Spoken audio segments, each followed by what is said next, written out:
Need for Speed is one of video gaming's longest-standing racing franchises. With that age came many evolutions in the style of racing it represented. Its original form started as a well-executed point-to-point arcade racing game with a selection of some of the world's best supercars before evolving into a point-to-point arcade racing game with police pursuits.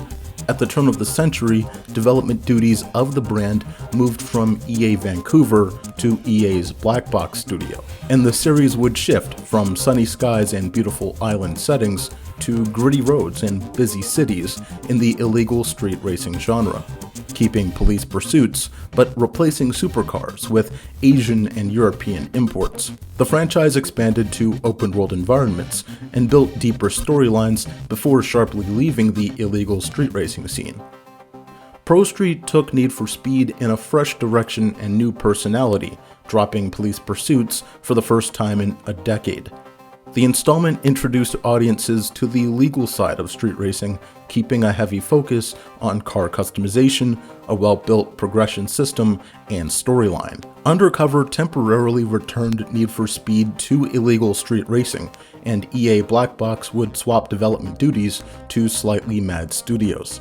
Slightly Mad Studios' inclusion to the Need for Speed franchise took the series in a new direction. The developer's first title, Shift, sat in territory somewhere between light racing simulators like Gran Turismo and Forza Motorsport and the realistic racing title Grid. The middle ground, serious racing title brought the brand back to acclaim, and Shift became one of the highest rated Need for Speed titles of the decade.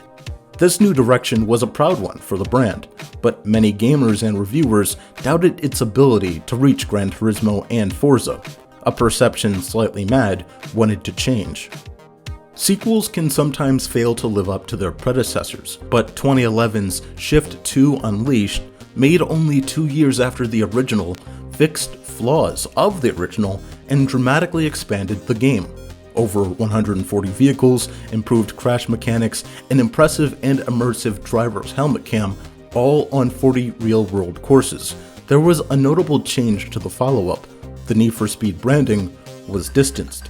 Before the release of the sequel, producer Marcus Nilsson said, quote, "If you think about the Need for Speed games you've played, Hot Pursuit, Most Wanted, Underground, they're very arcadey and action-oriented. Shift is going after a different audience, a sim audience, and it's about driving cars the way they feel in real life." So, to not confuse the consumer, don't take me wrong, Shift 2 Unleashed is still a Need for Speed game inside the Need for Speed family, but that family has different legs. Hot Pursuit fits the action games. Shift 2 is sim-like, and many others that were interviewed carried the same sentiment. EA wanted Shift to expand into its own brand, feeling confident the sequel could take on legends like Gran Turismo and Forza. Behind the scenes, things seemed the same. In a 2017 Q&A with YouTuber Spot the Aussie, Slightly Mad Studios CEO Ian Bell noted, "We'd made a game called Need for Speed Shift, we made a game called Shift 2, and EA came to me and said, 2 months into Shift 2, can we give you $1.5 million if you agree not to talk to any other publishers, to agree to do any other games or work on any other arrangements with any other publisher. And we'll give you $1.5 million and we'll sign Shift 3. So I said, okay, that sounds like a good deal. I took the $1.5 million, I paid the guys loads of bonuses. So everything sounded solid. Shift 2 Unleashed launched on March 29, 2011 on PS3, Xbox 360, and PC. The game received glowing reviews, and the team prepared work on Shift 3. CEO Ian Bell, continuing from the Q&A, stated, 2 weeks before we were due to start Shift 3, they canceled with no warning. They said, we're not doing that anymore. They sent emails to 3, 4, 5 of our key people, 2 of which actually left because we were in trouble.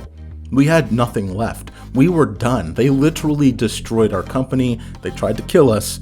They tried to steal our technology as well. Bell pulled the technology into a new company before EA could claim it, keeping the creation they built. Slightly Mad Studios' time at EA took Need for Speed in a new direction, building a light racing simulator and a cult following in a series where cop chases and illegal street racing hailed king.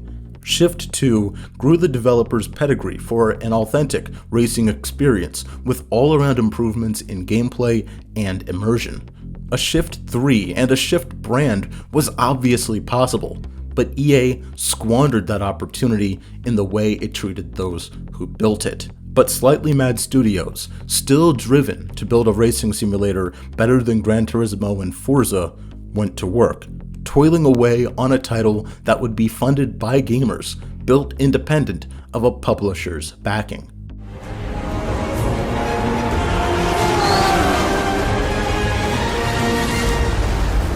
Project Cars.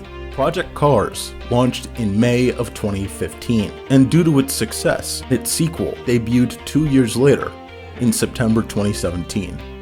Slightly Mad Studios joined racing developer magnate Codemasters Software in 2019, and this year, unless delayed by the worldwide pandemic, is set to debut Project Cars 3 later in August, dubbing this title as the spiritual successor to the Shift series. Slightly Mad Studios is one of the best stories in the video game industry, and I wish them the best in their upcoming release of Project Cars 3.